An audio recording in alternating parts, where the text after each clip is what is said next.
అందరికీ నమస్కారం. నా పేరు అంతిక. ఈరోజు నేను కృష్ణుడు ఒక స్టోరీ చెప్తాను. ఆ స్టోరీ కొన్ని ఏళ్ల క్రితం ఒక గ్రామంలో ఒక కలియా స్నేక్ అనేది ఉంటుంది యమున రివర్లో. ఆ స్నేక్ పాయిజన్ అందులో వదిలింది.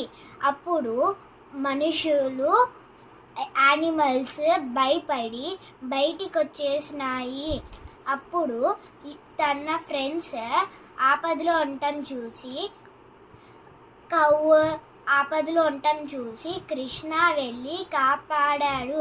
తర్వాత కృష్ణ తనతో ఫైట్ చేస్తానికి వెళ్ళాడు. అప్పుడు ఫైట్ చేసి తన తలపైన కాళ్ళతో నాట్యం చేశాడు 5 తలల పైన. తర్వాత ఆ స్నేక్ గివప్ ఇచ్చేసి కృష్ణని అడిగారు. కృష్ణ క్షమించి ఇంక పైన ఇక్కడికి రావద్దు అని చెప్పాడు. అప్పటి నుంచి యమునా రివర్ చాలా క్లీన్గా పవిత్రంగా ఉంది. కలియా వెళ్ళిపోయిందా? అప్పుడు కలియా అక్కడి నుంచి వెళ్ళిపోయింది. అప్పటి నుంచి మొత్తం క్లీన్గా పవిత్రంగా ఉంది. Thank you. Very good.